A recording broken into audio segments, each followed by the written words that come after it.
बाल बांका नहीं कर सकता है। जब समाजवादी पार्टी की सरकार के समय चलता था तो मुख्यमंत्री हो या मुख्य न्यायाधीश, इन सब के काफिले रुक जाते थे और माफिया का काफिला निकलता था। जब हमने कार्रवाई की उस माफिया के खिलाफ और उसको रगड़ करके कोर्ट के सामने प्रस्तुत किया तो उसकी पैंट गीली हो गई थी। निर्दोष लोगों को मारोगे तो मिट्टी भी नहीं मिल पाएगी। जिनकी गर्मी हम शांत कर चुके हैं उनको गर्म मत होने दीजिए। अब अभी जम्मू कश्मीर से आ रहा हूं और केवल यहां की सभा के लिए आया हूं, अन्यथा मेरे और भी कार्यक्रम थे।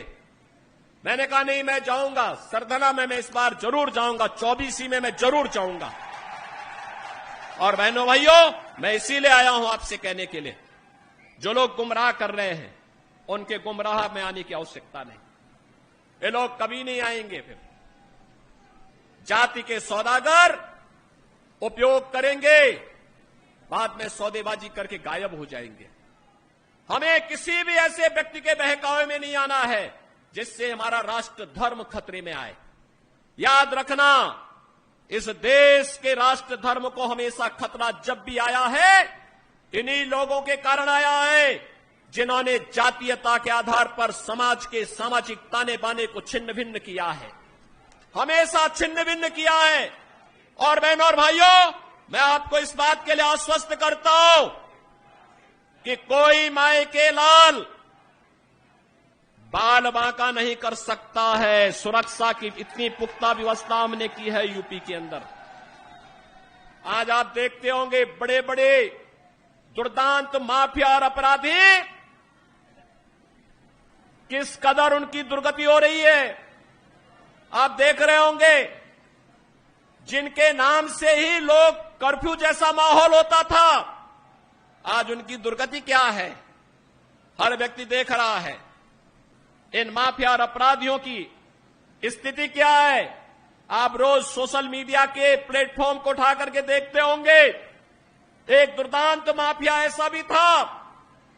बहनों और भाइयों, जब समाजवादी पार्टी की सरकार के समय चलता था तो मुख्यमंत्री हो या मुख्य न्यायाधीश, इन सब के काफिले रुक जाते थे और माफिया का काफिला निकलता था। और जब हमने कार्रवाई की उस माफिया के खिलाफ और उसको रगड़ करके कोर्ट के सामने प्रस्तुत किया तो उसकी पैंट गीली हो गई थी, उसकी पैंट गीली हो गई थी। और तब हमने कहा था, उस समय उसको हमने कहा था, कानून को रौंदने वाले, आज कानून कितना बड़ा होता है यह एहसास हो रहा है कि नहीं हो रहा है। और निर्दोष लोगों को मारोगे तो मिट्टी भी नहीं मिल पाएगी। और बहनों और भाइयों, इसीलिए मैं आया हूं आपसे कहने के लिए, देखो, जिनकी गर्मी हम शांत कर चुके हैं उनको गर्म मत होने दीजिए। अब इस क्षेत्र को विकास की मुख्य धारा के साथ जुड़ने दो। उनकी सबकी गर्मी शांत हो गई है, वे गए काम से।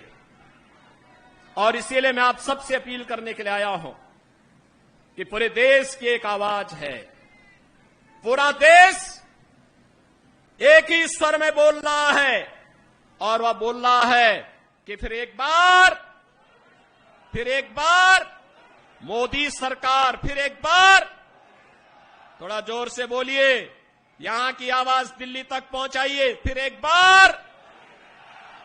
बार मोदी सरकार। यह मोदी सरकार की जो गूंज पूरे देश के अंदर है, इस पूरी गूंज को घर घर पहुंचाना है।